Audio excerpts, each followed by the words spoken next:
En fait, ça pose pour moi le statut de la science par rapport à ces questions de société. À mon avis, la science, elle a deux choses à faire. La première, c'est qu'elle fait de l'observation, en quelque sorte, et éventuellement, elle peut donner des alertes. Bon, c'est des alertes qui ont été données sur le climat, sur la biodiversité, sur un tas de trucs. Et puis après, à la science, effectivement, elle peut essayer d'analyser la situation et de faire des scénarios sur des modifications de comportement qui contribueraient à résoudre le problème qu'on a détecté. Mais après, c'est tout. Et il ne faut pas que ça dépasse ce stade-là. Donc pour moi, un écologue ou même un climatologue, en fait, c'est un technicien qui essaye d'expliciter les choses. Mais évidemment, les enjeux, les réponses et les choix, ils sont politiques. Ce que fait le scientifique, c'est qu'il peut contribuer à éclairer la décision politique sur une dimension, parce qu'il reste la dimension économique, sociale, etc.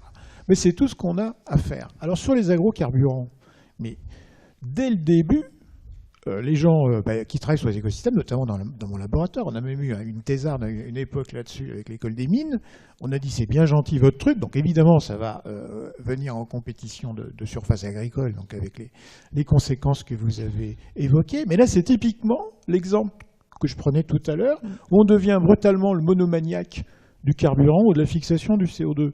Mais quand vous faites une culture sur un sol, le but de la culture c'est d'exporter la matière que vous avez produite. Qu'est-ce qui se passe dans la nature? La matière, elle n'est pas exportée. Elle pourrit, elle rentre dans le sol. Et donc, elle contribue au stockage. Donc, un stock de carbone dans le sol, c'est la balance entre ce qui rentre dedans par mortalité végétale et ce qui sort par respiration microbienne. Je caricature. Donc, quand vous faites une culture, et c'est bien là le problème de l'agriculture, vous exportez. Donc, vous rentrez moins de matière dans le sol. Donc, vous déséquilibrez et donc le stock, il diminue. Mais on fait la même chose quand on fait des biocarburants. Et puis, les plantes, il faut les nourrir. Alors, il faut apporter des engrais azotés. Très bien. Alors l'azote, ce n'est pas un problème. Il y en a plein l'atmosphère. Si vous avez de l'énergie, vous faites des engrais azotés. Mais le phosphore, c'est une roche fossile. Quand vous regardez la carte de la répartition du phosphore dans le monde, c'est assez effrayant. La plus grosse réserve de phosphore, c'est la Chine. Et j'ai appris la semaine dernière, dans une réunion justement d'agriculture, par quelqu'un de confiance, que la Chine vient d'arrêter ses exportations de phosphore. Parce que c'est une matière extrêmement précieuse qu'on ne peut pas remplacer, d'accord? C'est l'ATP dans le phosphore. Bon, voilà. Et là actuellement, donc utiliser du phosphore pour fabriquer de la biomasse pour faire du carburant ou je ne sais pas quoi, c'est peut-être pas une idée géniale parce qu'on va avoir certainement un problème assez fort. Alors peut-être pas tout de suite, hein, mais dans 50 ans. Il y a déjà des gens qui parlent du phosphore depuis un demi-siècle au bas mot. Donc c'est exactement ça. C'est-à-dire que là, encore une fois, c'est une vision partielle des choses. J'ai un problème énergétique, pas de problème, je vais remplacer le pétrole par du charbon, le charbon par de la biomasse par du nucléaire, etc. Ça, c'est un vieux raisonnement. D'autant plus qu'il est parcellaire. Et donc, les agrocarburants, eh bien, évidemment, quand on met dans un modèle, quand on simule la dynamique de la fertilité du sol et du carbone dans le sol, bah, évidemment, ça diminue.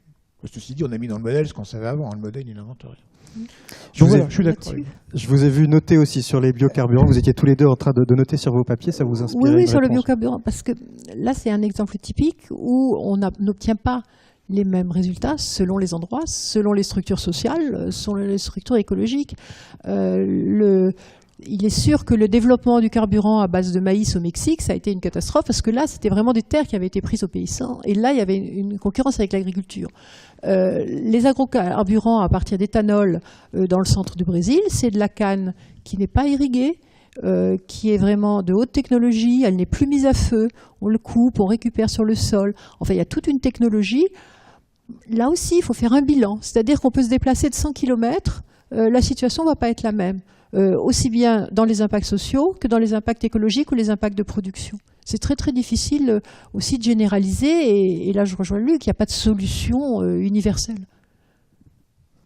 Mais moi, je ne suis pas tellement contre les agrocarburants. A priori, il faudrait vraiment voir localement. Utile localement. Vraiment voir localement et quel type. Est-ce que ça vaut le coup de faire des agrocarburants à partir du maïs? Je crois que la canne est quand même plus compétitive. Mais là aussi, s'il faut irriguer la canne, ça ne va plus. Enfin, bon, il y a toute une série d'enchaînements qu'il est très difficile de prévoir et de comprendre d'ailleurs. Sinon, pour l'histoire du watt, la nouvelle unité qui remplacerait le CO2 équivalent, je vois pas très bien à quoi ça correspond, mais si derrière on m'explique pas quel est le processus de production, le processus de consommation, quelles sont les personnes qui sont impliquées, je pense pas qu'il y ait un gros progrès. Oui, sur l'unité, vous n'avez pas réagi. Non, j'ai pas réagi. Je pense que pour nous, c'est pas non plus une bonne chose parce que derrière les différentes composantes du bilan d'énergie, finalement, il y a vraiment des processus écologiques extrêmement différents. Oui, Et on aurait beaucoup de mal, là, pour le coup, à ramener ça à une seule variable, quoi, en quelque sorte.